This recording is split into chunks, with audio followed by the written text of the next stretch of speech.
नमस्कार दोस्तों, अपन पिछले वीडियो में पढ़ रहे थे कृषि संसाधन से ही जो रबड़ है, कपास है, इनके बारे में पढ़े और देखा भी कि किस प्रकार की इनके लिए पर्यावरण भौगोलिक जलवायु क्या होती है, आवश्यकता होती है। आज इस अध्याय की जो नई वीडियो की अपन शुरुआत कर रहे हैं वही भारत की प्रमुख व्यावसायिक फसलों से करेंगे, जिसमें अपन पढ़ेंगे कि जूट की जो भौगोलिक दशाएं हैं वो कौन कौन सी हैं या जूट की फसल का वर्णन। तो अपन पढ़ रहे थे कक्षा 10 से भूगोल पाठ्य पुस्तक का अध्याय 4 कृषि संसाधन पाठ। आज पढ़ेंगे अपन जूट की फसल का वर्णन। जूट की फसल का वर्णन।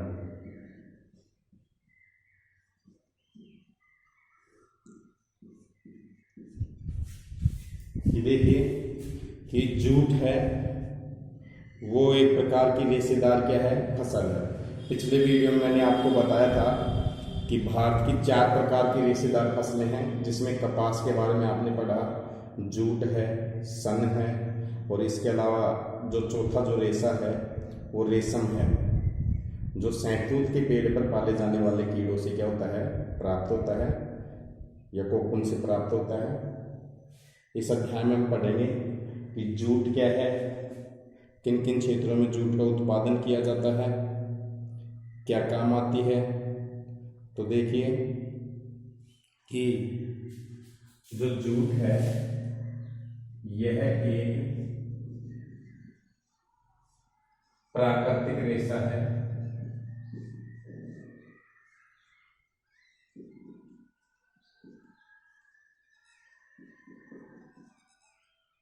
ये जो जूट है वो प्राकृतिक क्या है, रेशा है और इसे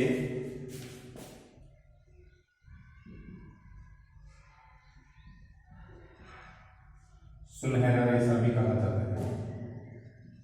सुनहरा रेशा भी कहा जाता है।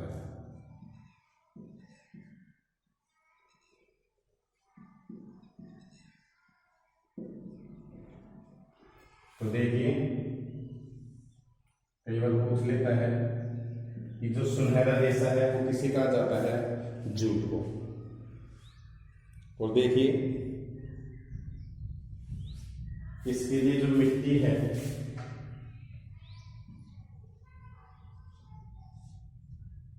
तो जूट की जो फसल है वो किस प्रकार की मिट्टी में उगाई जाती है। तो देखिए विशेषकर जो जूट की फसल है तो ये बाढ़ के मैदानों में जल निकासी वाली उर्वरक मिट्टी में उगाई जाती है। बाढ़ के मैदानों में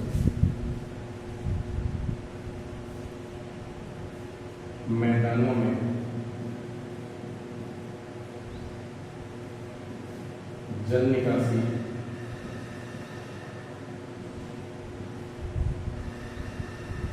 वाली उर्वरक मिट्टी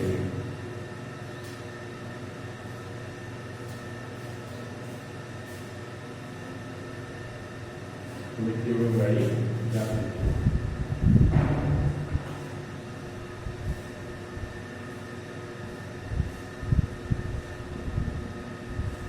तो देखिए जो जूट है उसके लिए विशेषकर जिन क्षेत्रों में बाढ़ आती है, बाढ़ के द्वारा बहा कर लाई गई जो मिट्टी है, जल निकासी वाली उर्वरक मिट्टी में ये उगाई जाती है, जहां हर वर्ष या प्रति वर्ष बाढ़ द्वारा जमा की गई नई मिट्टी हो।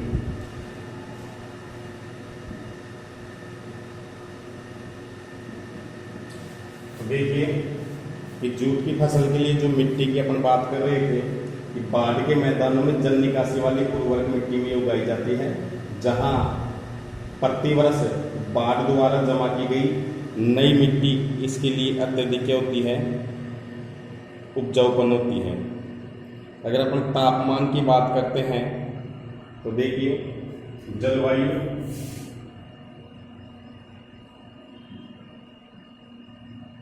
तो इसके लिए उष्णकटिबंधीय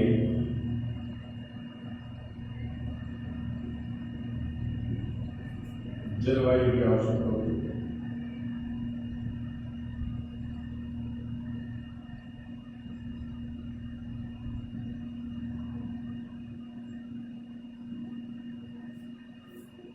जलवायु चाहिए, उष्णकटिबंधीय क्या चाहिए, जलवायु चाहिए, और विशेषकर उच्च तापमान और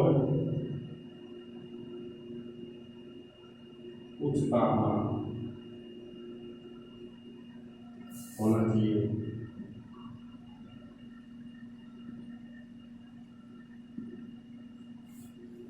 इस फसल के लिए उष्णकटिबंधीय जलवायु की आवश्यकता होती है और उच्च तापमान यानी तापमान ज़्यादा चाहिए इसके लिए। इसके बाद में देखिए अपन बात करते हैं कि जो जूट उत्पादित जो राज्य हैं वो कौन कौन से हैं। तो देखिए जूट उत्पादित क्षेत्र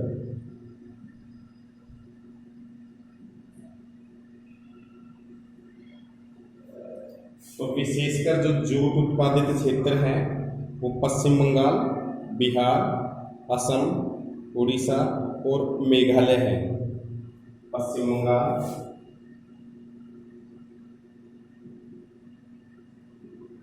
बिहार, उड़ीसा, मेघालय है।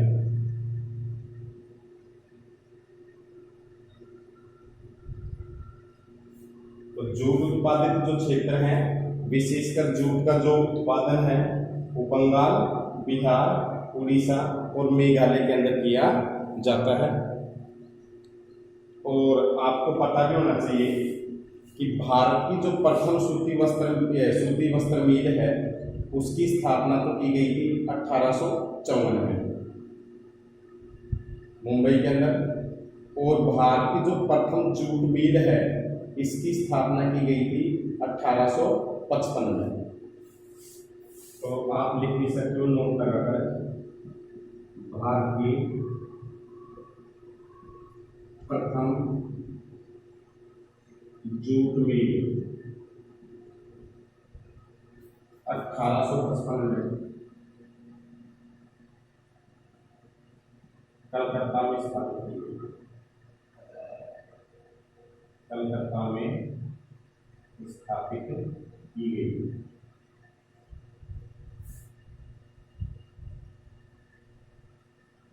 तो कई बार जीके का क्वेश्चन पूछ लेता है कि भारत की प्रथम जूट मिल कब और कहाँ स्थापित की गई। तो भारत की जो प्रथम जूट मिल है वो 1855 में कलकत्ता में स्थापित की गई है। इसके बाद देखिए कि जूट का जो उपयोग है वो किस में किया जाता है। तो आप यहाँ तक बता लो।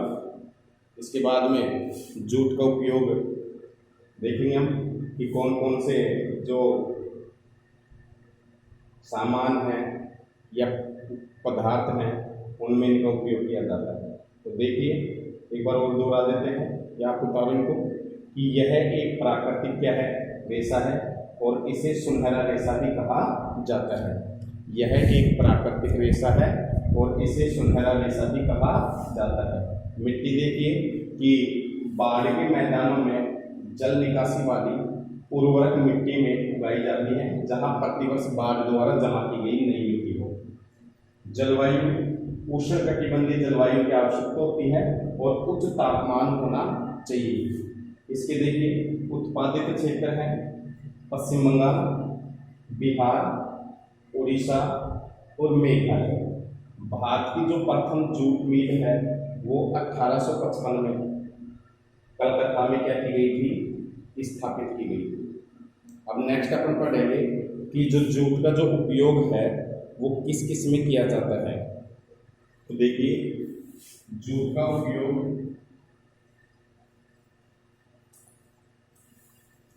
पढ़ेंगे जूट का उपयोग किस किस में किया जाता है, जूट का उपयोग किस किस में किया जाता है।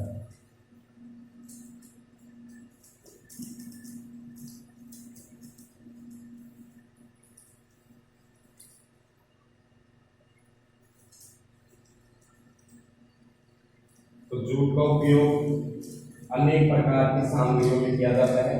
चटाई है, बोरियां हैं, सुतलियां हैं, और भी अन्य रेशों से बनने वाली जो चीजें हैं उनमें जूट का उपयोग किया जाता है।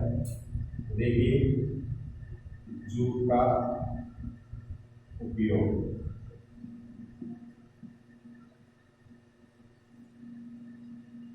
जूट की फसल का जो उपयोग है, प्रयोग है, वो किस किस में किया जाता है। तो सबसे पहले देखिए जूट की फसल का जो प्रयोग है वो बोरियां, चटाई, रस्सी, तंतु, धागे, गलीचे और दूसरी दस्तकारी वस्तुएं बनाने में भी किया जाता है। तो देखिए कि जूट का उपयोग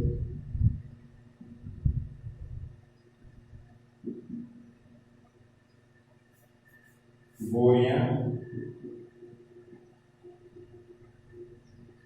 सुतलियां,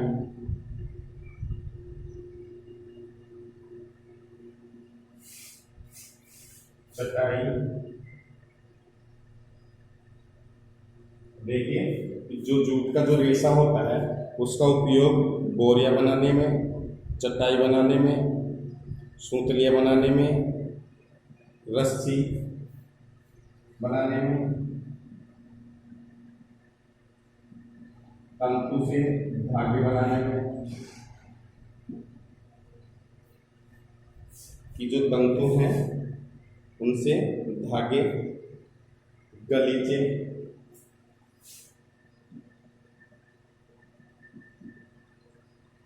और दूसरे प्रकार के दस्तकारी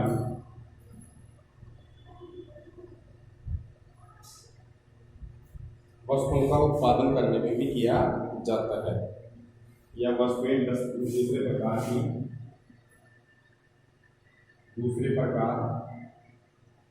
की दस्तकारी वस्तुएं बनाने में भी किया जाता है, बनाने में भी किया जाता है। तो देखिए ये हम पढ़ रहे हैं कि भाई जूट का जो उपयोग है वो किस में किया जाता है। तो जूट का उपयोग बोरियां बनाने में किया जाता है। बोरियां आप जानते ही होंगे, जो अपने घर में भी आपको प्राप्त हो जाएंगी, जिसमें विभिन्न प्रकार के जो अनाज वगैरह हैं, दालें हैं, चीनी है, इनमें पैकिंग में इनका उपयोग किया जाता है। सूतलियाँ भी आप जानते भी अपने क्षेत्रीय चीज़ें हैं, बोरियां बनाने में, सूतलियाँ बनाने में, चटाई जिसका उपयोग भी खाने वगैरह में किया जाता है, रस्सी है, तंतु धागे हैं, गलीचे हैं और दूसरे प्रकार की अन्य दस्तकारी वस्तुएं में भी इनका उपयोग किया जाता है। इसके अलावा हम जानते हैं कि देखिए कि इसकी जो लागत है वो उच्च है। इसकी लागत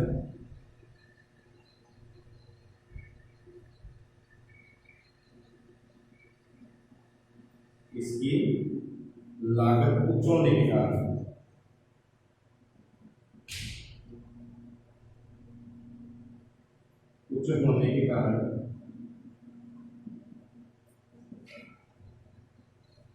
कि आप जानते हो कि लागत है इनकी कैसी है, उच्च होने के कारण, और जो पैकिंग सामग्री है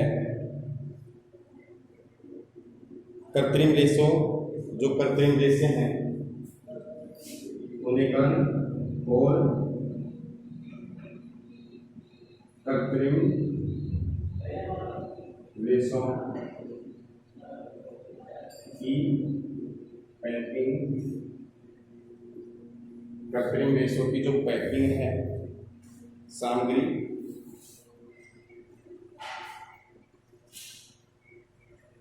कृत्रिम रेशों की जो पैकिंग सामग्री है, विशेषकर नायलॉन की जो कीमत कम होने के कारण और नायलॉन की कीमत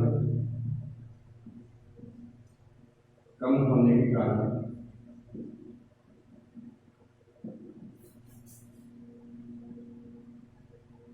बाजार में इसकी मांग कम है, बाजार में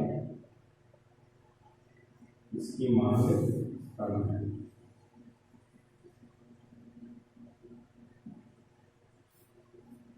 तो देखिए कि जूट का जो उपयोग है, इसकी जो डिमांड है वो बाजार में कम होती जा रही है। उसका कारण क्या है कि जूट की जो लागत है वो कैसी है, ज़्यादा है, उच्च है, और जूट की तुलना में जो कृत्रिम जो रेशों की जो पैकिंग सामग्री है, विशेषकर नायलॉन की जो कीमत है वो कैसी है, कम होने के कारण लोग इन रेशों को ज़्यादा खरीदते हैं। इस कारण से बाजार के अंदर जूट का उपयोग या जूट की जो डिमांड है वो कैसी है, कम है। इसके बाद देखिए कि ये हो ही गया कि जूट की फसल का वर्णन, कि जूट का उपयोग बोरियां, सुकनियां, चटाई, रस्सी, तंतु, धागे, गलीचे और दूसरे प्रकार के दस्तकारी वस्तु बनाने में भी किया जाता है। अब बात आती है कि जूट की बाजार के अंदर जो डिमांड है वो कम क्यों है, क्योंकि जूट की जो लागत है, इससे बनने वाली सामग्री की जो लागत है वो उच्च होने के कारण, और बाजार में जो कृत्रिम रेशे हैं, नायलॉन है, पॉलिस्टर है, टेरिकोट है, इनकी जो कीमत है वो कैसी है, कम है। तो लोग ज़्यादा ही इनको क्या करते हैं, चूज करते हैं, पसंद करते हैं। तो इस कारण बाजार के अंदर इसकी जो डिमांड है वो कम है। तो इसका ही कारण हो जाएगा कि जूट की जो कीमत है या जूट की फसल से जो उत्पादन होता है, इसका प्रयोग बाजार में कम होने का कारण क्या है, मांग कम होने का कारण क्या है, आप देखोगे इसकी उच्च लागत और इसकी तुलना में कृत्रिम रेशों की पैकिंग सामग्री कैसी है, सस्ती है। इसी कारण से इसकी कीमत क्या है, ज़्यादा होने के कारण, और कृत्रिम रेशों की कीमत कम होने के कारण बाजार में इसकी डिमांड क्या है, कम है। तो प्रतिस्पर्धा का सामना करना पड़ रहा है। इसके बाद देखिए हम आगे बढ़ते हैं कि भाई भारत के अंदर जो प्रौद्योगिकी और संस्थागत जो सुधार है कृषि के अंदर वो कौन कौन से हैं।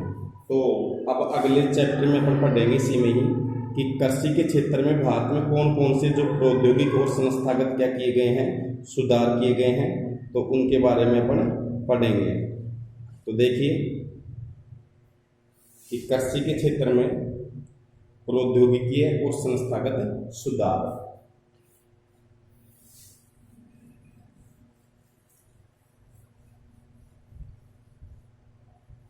कृषि के क्षेत्र में प्रौद्योगिकीय और संस्थागत सुधार कौन कौन से किए गए हैं,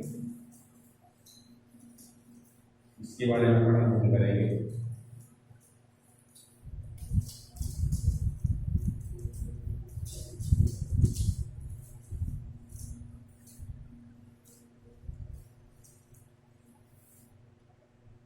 देखिए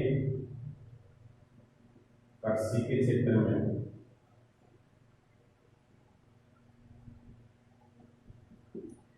जो भारत के अंदर है, कृषि के क्षेत्र में प्रौद्योगिकी है,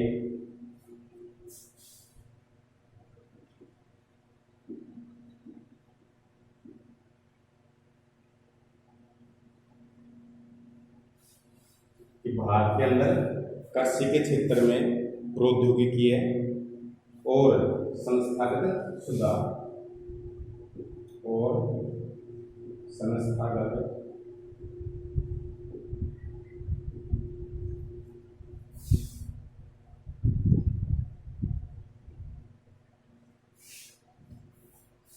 आप ये लिख सकते हो, भारत में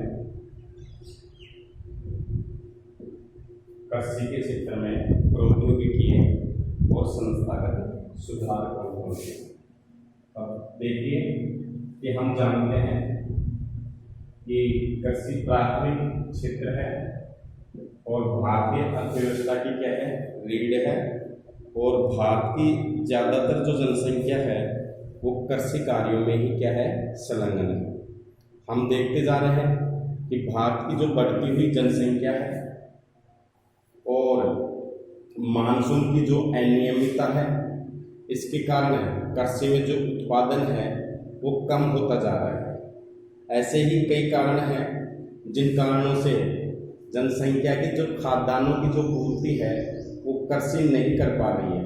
इस कारण से कृषि के क्षेत्र में भारत के अंदर आज़ादी से बाद में कई प्रकार के सुधार किए गए, उनके बारे में ही अपन इसमें पढ़ेंगे, अध्ययन करेंगे। तो देखिए कि भारत में जो कृषि है वो आज से नहीं बल्कि आज से हजारों वर्ष पहले भारत में कृषि की जा रही है, जिसमें आपने प्रारंभिक जीवन निर्वाह कृषि के बारे में पढ़ा। और प्रौद्योगिकी और संस्थागत परिवर्तन के अभाव में जो लगातार भारत की जो भूमि संसाधन है, इसके प्रयोग से कृषि का विकास क्या हुआ है, अवरुद्ध हुआ है। और कृषि के जो उत्पादन की जो गति है भारत के अंदर वो कैसी पड़ी है, मंद पड़ी है। देखिए कि सिंचाई के जो साधनों का जो विकास होने के बाद भी देश का एक बहुत बड़ा भाग अभी भी किसान खेती बाड़ी के लिए मानसून भूमि और प्राकृतिक उर्वरता पर क्या है, निर्भर है। बढ़ती हुई जनसंख्या कृषि के लिए महत्वपूर्ण क्या है, चुनौती है। और जो 60% से भी अधिक लोगों को आजीविका प्रदान करने वाली कृषि में कुछ गंभीर तकनीकी और संस्थागत सुधार लाने की क्या है, आवश्यकता है। तो देखिए स्वतंत्रता के बाद हमारा देश जब आज़ाद हुआ तो हमारे देश में आज़ादी के बाद में कृषि के क्षेत्र में विभिन्न प्रकार के क्या किए गए, सुधार किए गए। इन्हीं सुधारों में सबसे पहले आता है जैसे जोतों की क्या की गई, चकबंदी की गई। इसके बाद में सहकारी तथा जमींदारी आदि प्रथा थी वो समाप्त कर दी गई।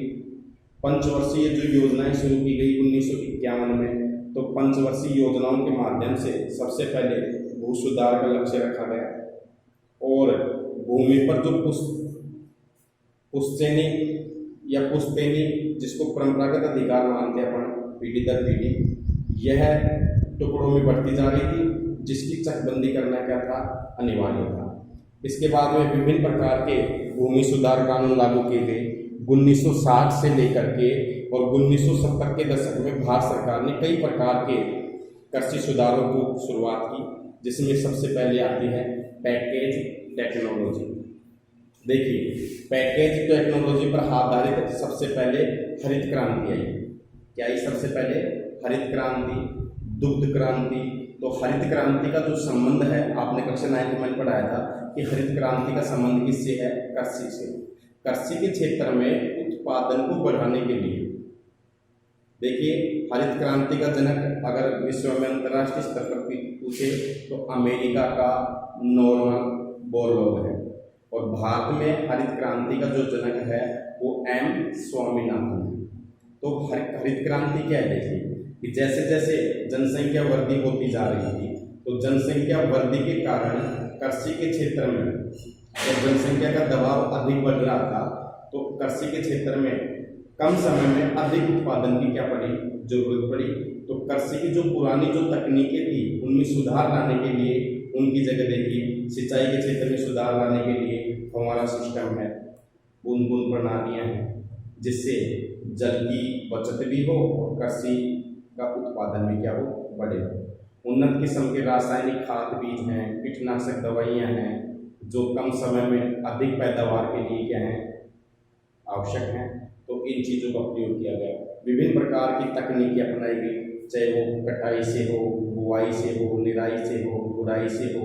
ये कृषि के क्षेत्र में जो ये परिवर्तन आप आधुनिक काल में देख रहे हो, ये हरित क्रांति का ही क्या है, परिणाम है। और हरित क्रांति के कारण ही भारत कृषि के क्षेत्र में, विशेषकर गेहूं उत्पादन के क्षेत्र में आत्मनिर्भर बना है, जिसका सबसे ज़्यादा लाभ हरियाणा और पंजाब को मिला है। लेकिन इसके दुष्परिणाम भी है, आप देख रहे हो कि इनका अत्यधिक प्रयोग करने के कारण जो मृदा प्रदूषण है या अन्य प्रदूषण है, जल प्रदूषण है, उसके भी हम लोग शिकार हो रहे हैं। इसके बाद देखिए हरित क्रांति 1960-70 के दशक के बाद में भारत सरकार ने कृषि सुधार की शुरुआत की, विशेषकर हरित क्रांति। श्वेत क्रांति का संबंध है ऑपरेशन, जिसको फ्लड बोलते हैं, कि श्वेत क्रांति का जो संबंध है वो दुग्ध उत्पादन से। किससे है? दुग्ध उत्पादन से। इस क्षेत्र को बढ़ावा देने के लिए भी विभिन्न प्रकार की रणनीतियां प्रारंभ की गई।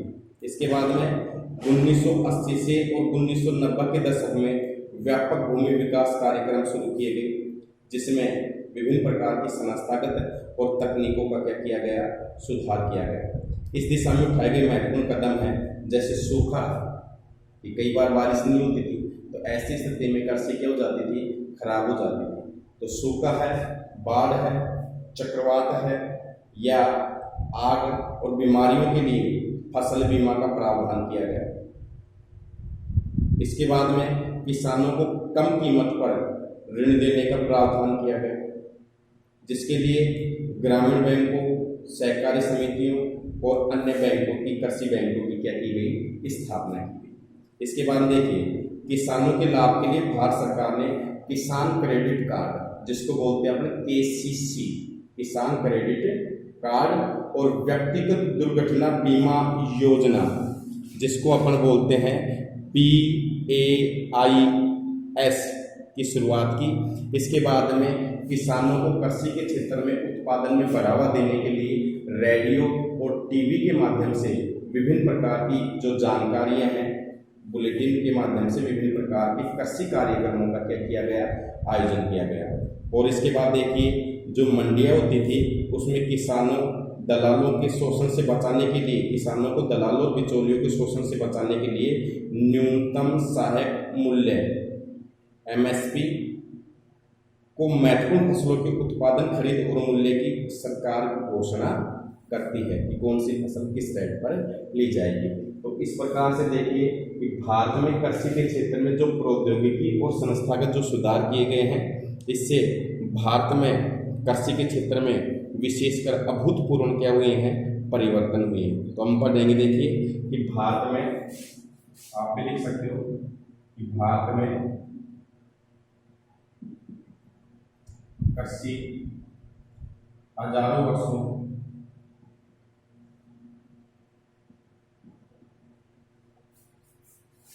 की जा रही है।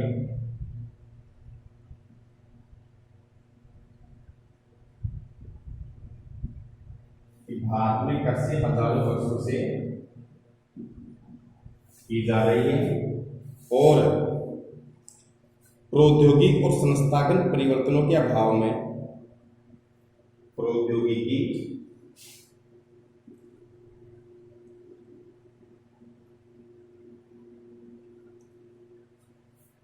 और संस्थागत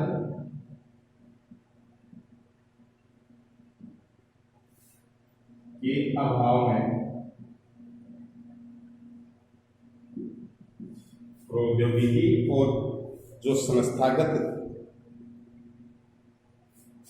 के अभाव, परिवर्तन के अभाव में लगातार भूमि संसाधन के प्रयोग से,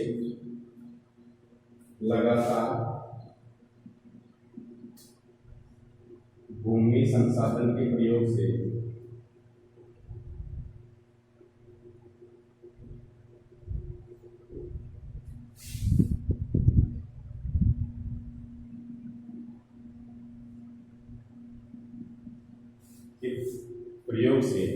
जो कृषि का जो विकास है वो अवरुद्ध हो जाता है। कृषि का विकास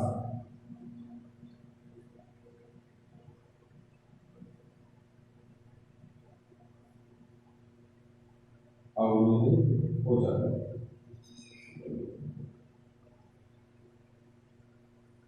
तो हम जानते हैं कि आज तकनीकी का युग है, प्रौद्योगिकी का युग है, और हम अगर अपने आप को प्रौद्योगिकी और तकनीकी के अनुरूप नहीं डालेंगे तो हम कृषि में किसी भी क्षेत्र में हम पिछड़ जाएंगे। तो यही कारण है कि भारत में कृषि हजारों वर्षों से की जा रही है, लेकिन प्रौद्योगिकी और संस्थागत जो तकनीकी हैं, जो संस्थाएं हैं सरकारी, इनके अभाव में लगातार भूमि संसाधन के प्रयोग से कृषि का विकास अवरुद्ध हो जाता है।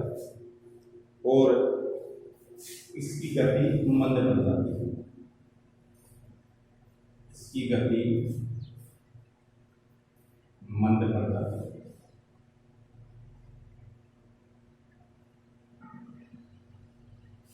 नेक्स्ट देखिए, और क्या क्या कारण थे, देखिए कि आज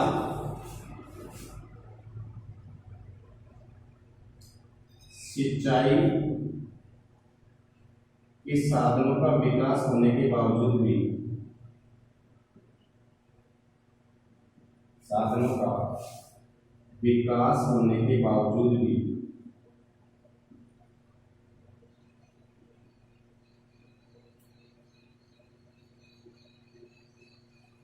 कि आज भारत के अंदर है वो सिंचाई के साधनों का विकास होने के बाद भी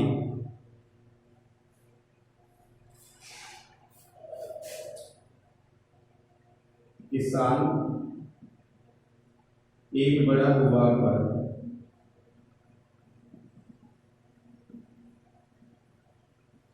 कृषि करने के लिए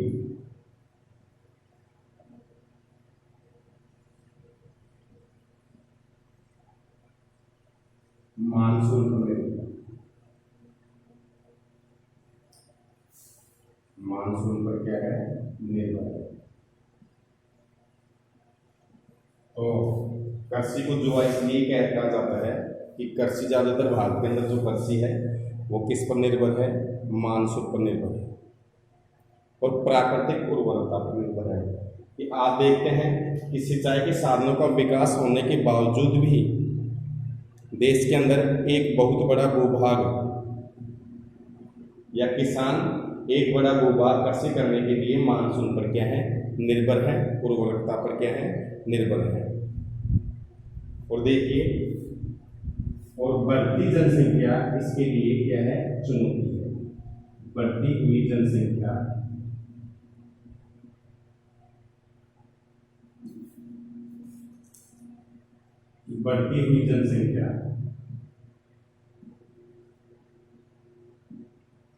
एक चुनौती है।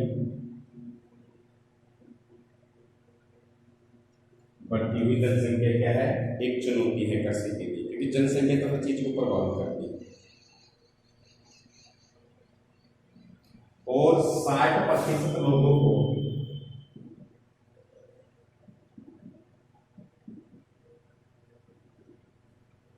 आजीविका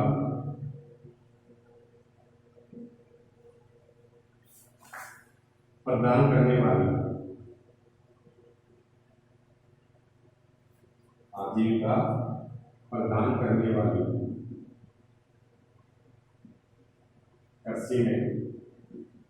कृषि के क्षेत्र में कुछ प्रौद्योगिकी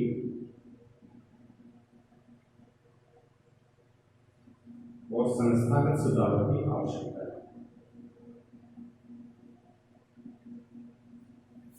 संस्थागत सुधारों की आवश्यकता है।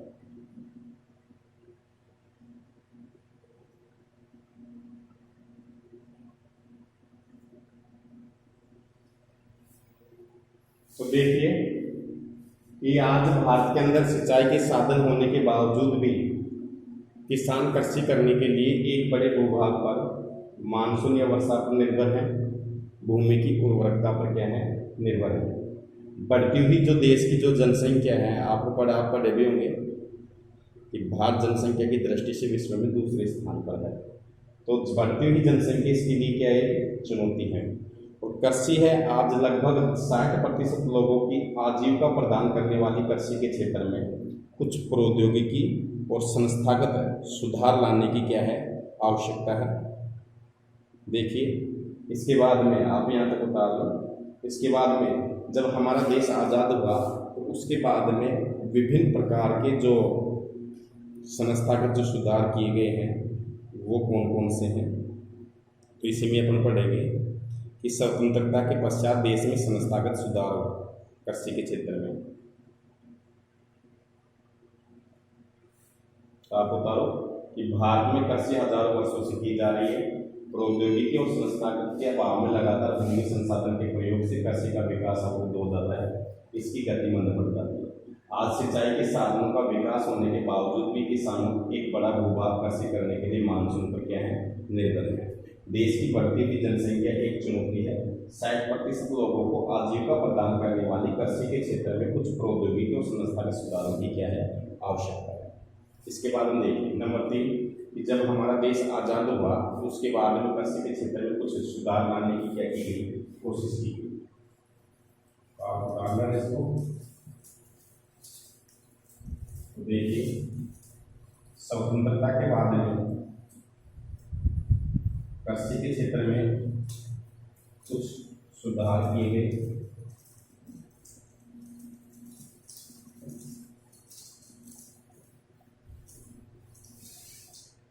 तो 3 नंबर देखिए कि जब देश आज़ाद हुआ तो स्वतंत्रता के बाद में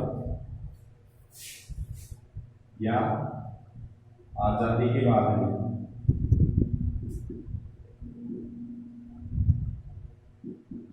कृषि के क्षेत्र में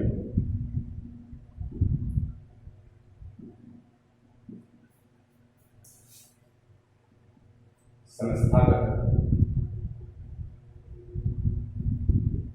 सुधार किए गए।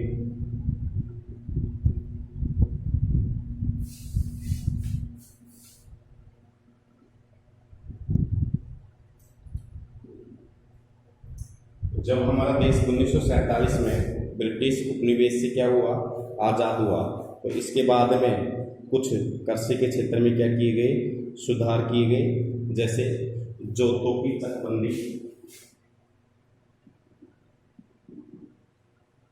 जोतों की चकबंदी, इसके बाद में है कि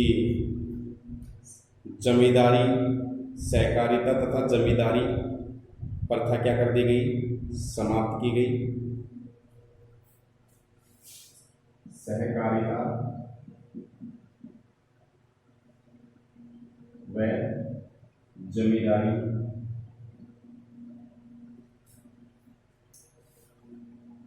प्रथा समाप्त की गई।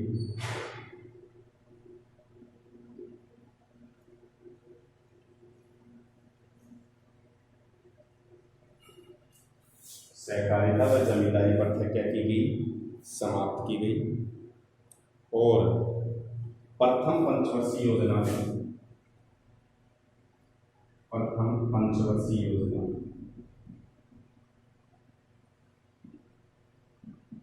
योजना 1951 में चली थी। पहली पंचवर्षीय योजना की शुरुआत कब हुई, 1951 में। प्रथम पंचवर्षीय योजना 1951 में भूमि सुधार मुख्य लक्ष्य था। भूमि सुधार मुख्य लक्ष्य था।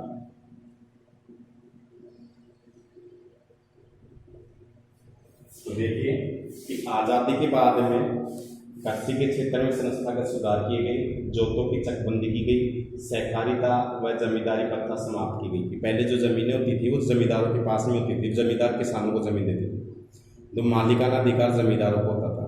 बाद में कुछ जमींदारी प्रथा को समाप्त कर दिया गया, जो भी किसान जिस भूमि को जोत रहा है वो उसी के नाम स्थानांतरण हो जाएगी।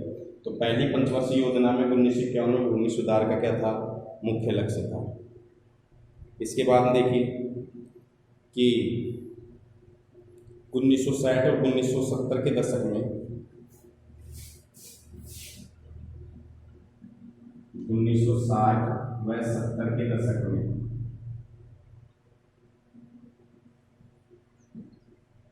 भारत सरकार ने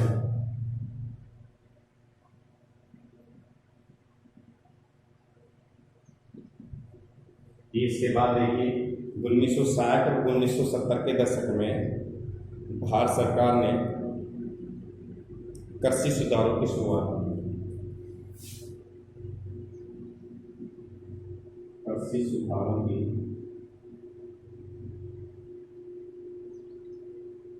शुरुआत की। विशेषकर भारत सरकार ने कृषि सुधारों की शुरुआत कब की? 1960 और 1970 के दशक में।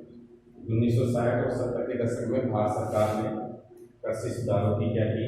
शुरुआत की, जिसमें देखिए क्या क्या सुधार किए गए इसके बारे में पढ़ेंगे अपन। जिसमें देखिए टेक्नोलॉजी पर, पैकेज टेक्नोलॉजी पर आधारित है। पैकेज टेक्नोलॉजी,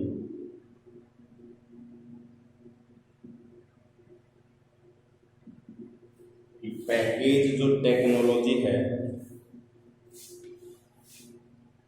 पैकेज टेक्नोलॉजी पर आधारित है। पैकेज टेक्नोलॉजी पर आधारित है,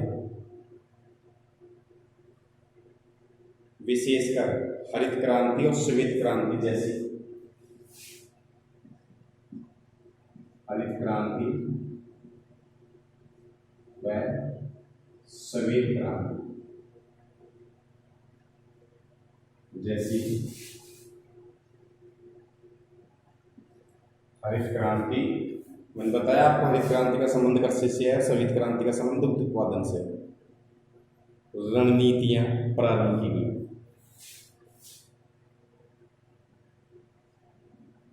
रणनीतियां प्रारंभ की गई। देखिए 1960 और 1970 के दशक में भारत सरकार ने कृषि के क्षेत्र में सुधार की शुरुआत की, जिसमें पैकेज टेक्नोलॉजी पर आधारित हरित क्रांति और श्वेत क्रांति जैसी रणनीतियां क्या की गई? प्रारंभ की गई, ताकि कृषि के क्षेत्र को क्या किया जाए? बढ़ाया जाए। और देखिए 1980 और 90 के दशक में व्यापक भूमि विकास कार्यक्रम शुरू किया गया। नंबर 5, 1980 और 90 के दशक में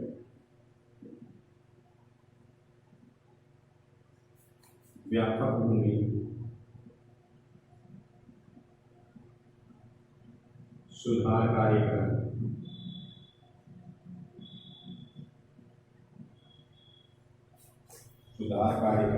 शुरू किए गए।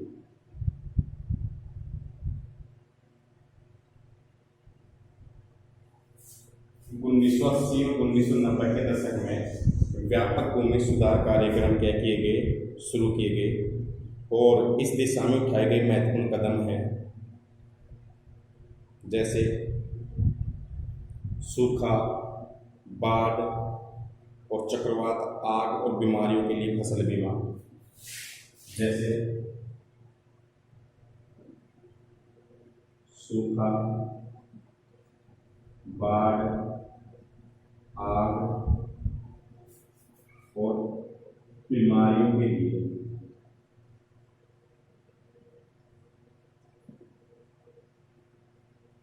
फसल बीमा।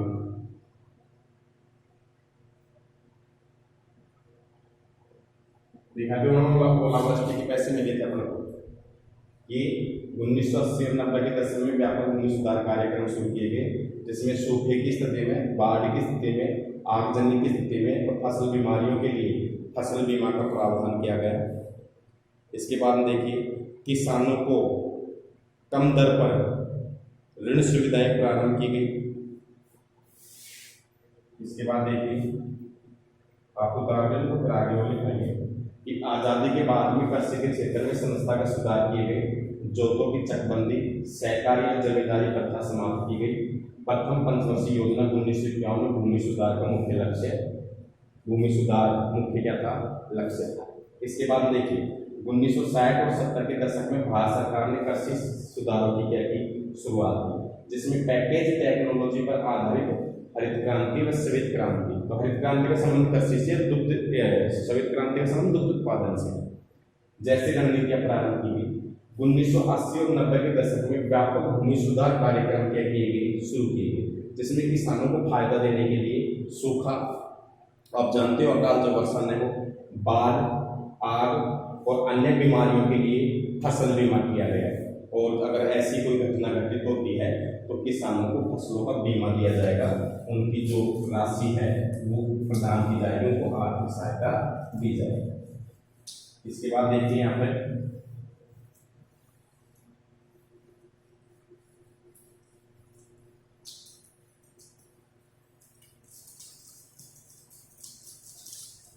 500 पॉइंट पढ़ रहे हैं अपन कि 1980-90 के दशक में व्यापक भूमि सुधार कार्यक्रम की गई, जिसमें सूखा, बाढ़, आग, बीमारियों के लिए फसल बीमा। और इसके लिए देखिए और आगे इसमें क्या किया गया है कि किसानों को कम दर पर ऋण सुविधाएं प्रदान करने के लिए किसानों को कम दर पर ऋण सुविधाएं प्रदान करने के लिए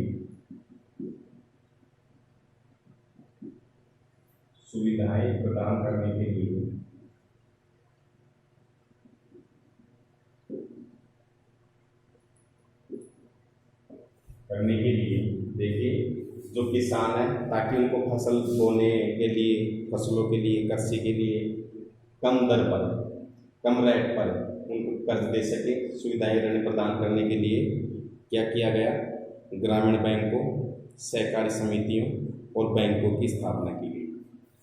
ग्रामीण बैंकों,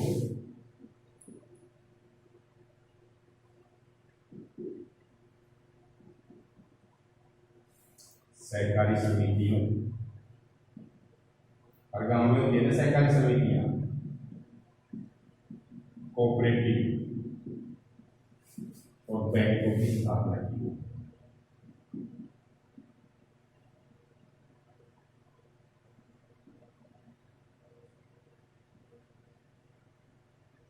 ताकि किसानों को कम दर पर ऋण मिल सके, कर्ज मिल सके। इसके लिए विभिन्न प्रकार के ग्रामीण बैंक, सहकारी समितियां और अन्य बैंकों को स्थापना की गई, इनको शामिल किया गया। और देखिए नंबर 6 कि किसानों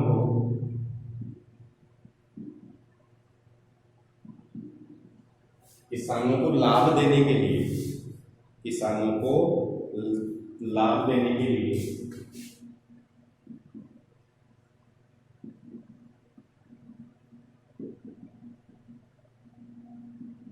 भारत सरकार ने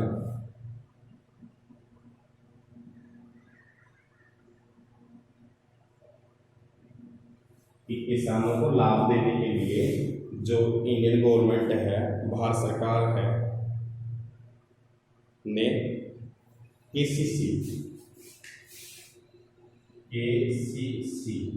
पूरा नाम हो गया किसान क्रेडिट कार्ड,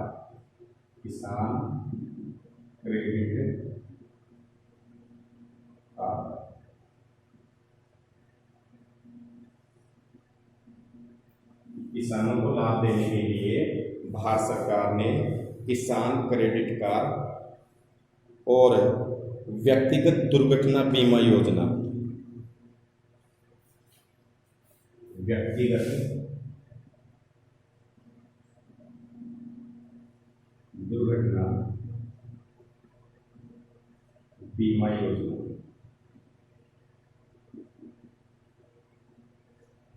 इसका नाम हो गया, अगर आपको पूछ भी ले, PAIS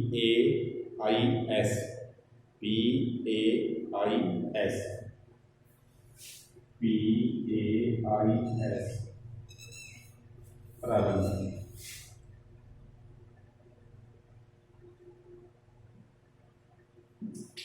देखिए तो किसानों को लाभ देने के लिए भारत सरकार ने केसीसी, किसान क्रेडिट कार्ड, व्यक्तिगत दुर्घटना बीमा योजना PAIS प्रारंभ की।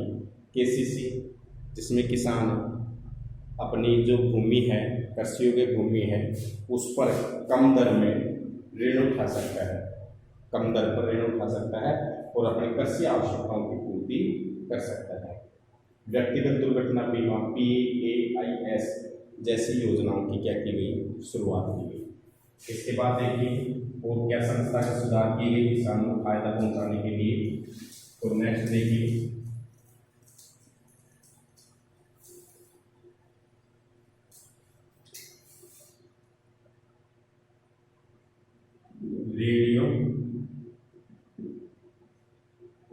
टीवी,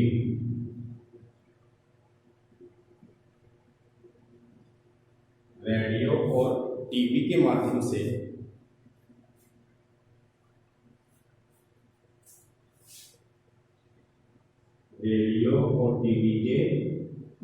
से किसानों को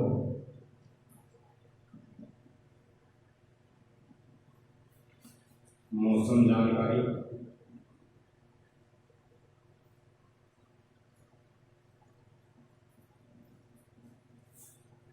रेडियो और टीवी के माध्यम से किसानों को मौसम जानकारी और कृषि कार्यक्रम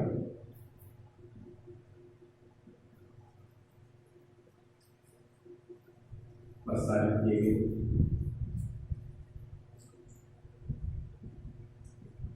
ये जाने लगे। इसके बाद देखिए कि किसान जागरूक हो कि भाई मौसम कैसा क्या है, तो किसान रेडियो, विशेषकर रेडियो को बोलते हैं आकाशवाणी, तो रेडियो और दूरदर्शन जिसको हम टेलीविज़न बोलते हैं, इन जो संचार के जो साधन हैं इनके माध्यम से किसानों को मौसम की जानकारी और कृषि पर किस प्रकार की फसल किस भूमि में, किस प्रकार की फसल किस प्रकार की जलवायु में, इन प्रकार की जानकारी प्रसारित की गई। और देखिए किसानों को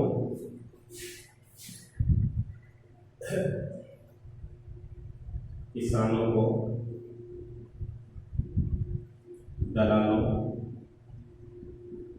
और बिचौलियों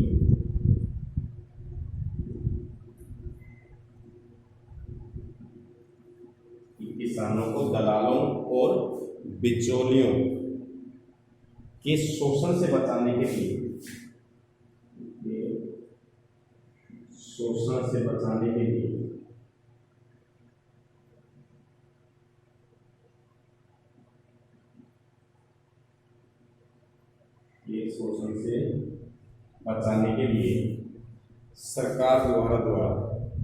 सरकार द्वारा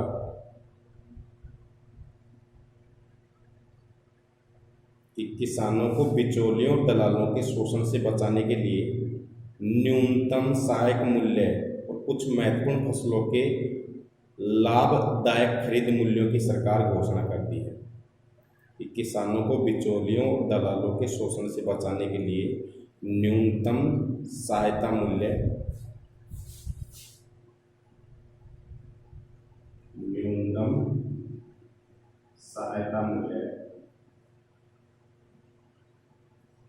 व कुछ महत्वपूर्ण फसलों की खरीद के मूल्यों की कुछ महत्वपूर्ण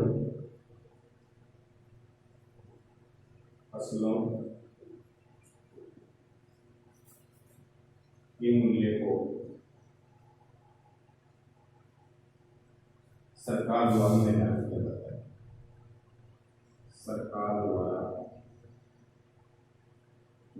किया जाता है।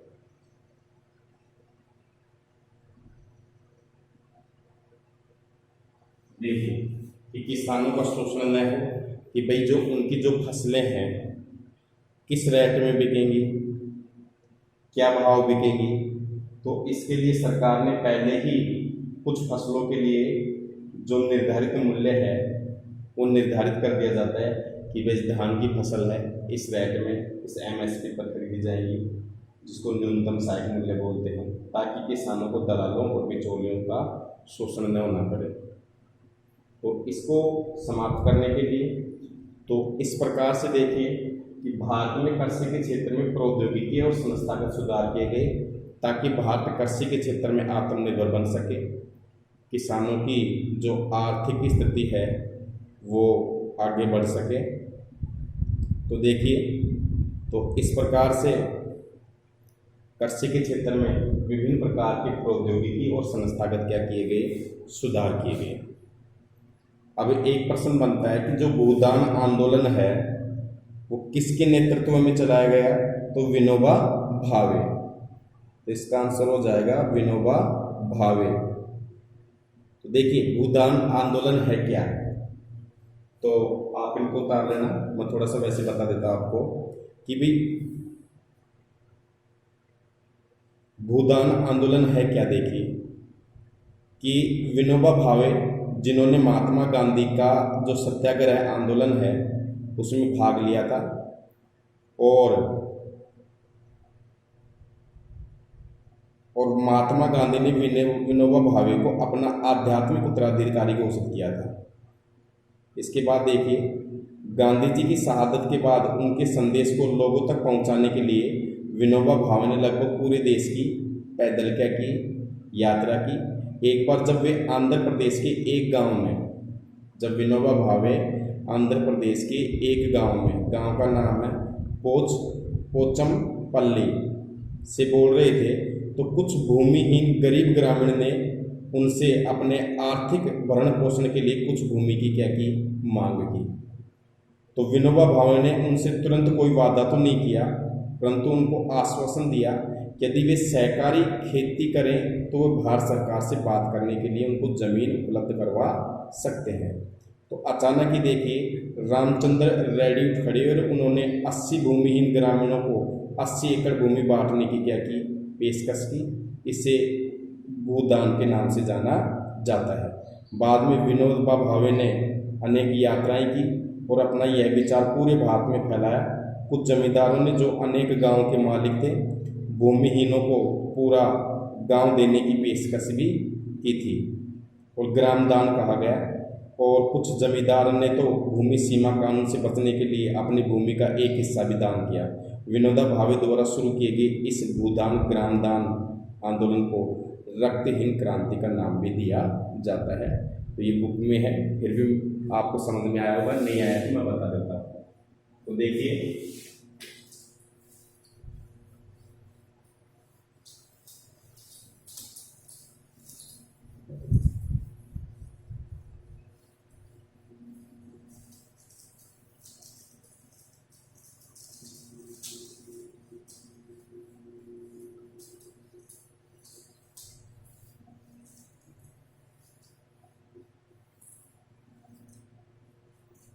अब बात आती है, आप कहानी टाइप में इसको वैसे समझ सकते हो।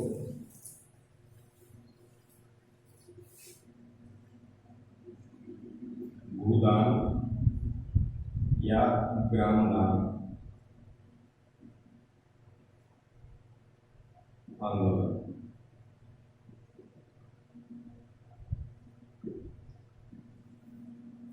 ये भूदान ग्रामदान आंदोलन क्या है, तो ये सब आंदोलन को चलाया था विनोबा भावे। तो कई बार प्रश्न पूछ लेता है कि भूदान या ग्रामदान आंदोलन किसने चलाया, तो विनोबा भावे ने चलाया। अब देखिए ये क्या है कि देखिए कि जब महात्मा गांधी द्वारा, देखिए जब महात्मा गांधी द्वारा देश के अंदर सत्याग्रह आंदोलन चलाया जा रहा था,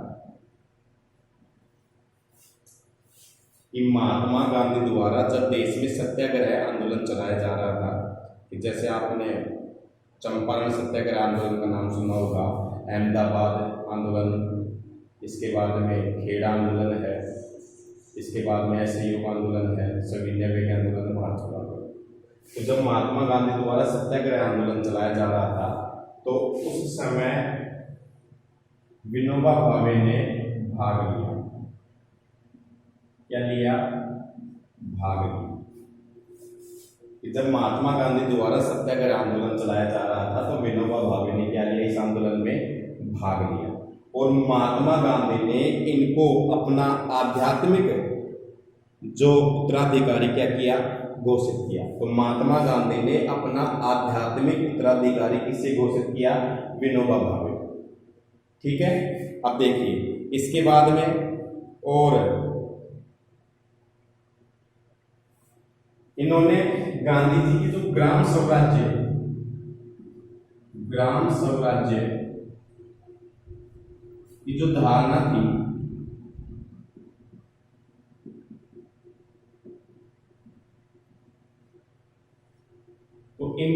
गांधी जी द्वारा चलाया गया जो ग्राम स्वराज्य की जो धारणा थी उसमें इनकी गहरी क्या थी, आस्था थी। इसके बाद में देखिए कि 1948 में 30 जनवरी 1948 में महात्मा गांधी की हत्या हो जाती है। 30 जनवरी 1948 में महात्मा गांधी की क्या हो जाती है, हत्या हो जाती है। तो महात्मा गांधी के जो विचार थे, महात्मा गांधी के जो संदेश थे, उनको गांव-गांव तक पैदल चल करके किसने पहुंचाया, विनोबा भावे ने। किसने पहुंचाया, विनोबा भावे ने। और उन्होंने लगभग पूरे भारत की पैदल क्या की, यात्रा की। इसके बाद में देखिए कि विनोबा भावे एक बार आंध्र प्रदेश का एक गांव था पोचमपल्ली, ये गए, कहां गए, पोचमपल्ली गांव में, और ये कहां पर है, आंध्र प्रदेश में।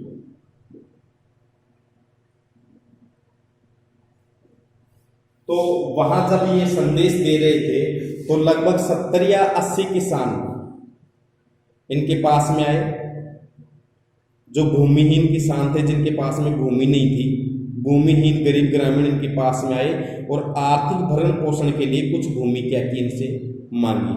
उन्होंने उस समय तो कुछ नहीं कहा, लेकिन उन्होंने कहा कि अगर आप सहकारी खेती करें तो वो भारत सरकार से बात करने के लिए जमीन आपको उपलब्ध करा सकते हैं। अचानक वहां पर एक व्यक्ति रामचंद्र रेड्डी उठ खड़े हुए और उन्होंने 80 भूमिहीन ग्रामीणों को 80 एकड़ भूमि बांटने की क्या की, पेशकश की। तो सबसे पहले आचार्य रामचंद्र रेड्डी ने सबसे पहले 80 एकड़ भूमि बांटने की कोशिश की, किसको, भूमिहीन ग्रामीणों को, और यही भूदान के नाम से जाना जाता है। बाद में जो विनोबा भावे थे उन्होंने भारत की कई क्या की, यात्राएं की, पूरे भारत की पैदल चल करके, और उनके संपर्क में आए जमींदारों ने अनेक भूमिहीनों गांव, भूमिहीन जो जिनके पास में भूमि नहीं थी, ऐसे ग्रामीणों को भूमि और कई गांव क्या किए, दान किए। इस कारण इसको ग्राम दान भी कहा जाता है। और यह देखिए, कुछ किसान भूमि सीमा कानून से बचने के लिए भी भूमि का एक हिस्सा विनोबा भावे द्वारा शुरू किए गए भूदान ग्राम आंदोलन को दान कर दिया। तो इस कारण से यह आंदोलन रक्तहीन क्रांति के नाम से भी जाना जाता है। तो इस प्रकार से देखिए, तो ये भूदान ग्राम आंदोलन है। कल हमें इसका एक टॉपिक बच गया इसमें कि कृषि के राष्ट्रीय अर्थव्यवस्था और रोजगार उत्पादन में क्या योगदान है, और वैश्वीकरण का भारतीय कृषि पर क्या प्रभाव पड़ा। इस 2 चैप्टर हैं, इनको अपन अगले वीडियो में पढ़ेंगे। तब तक के लिए धन्यवाद।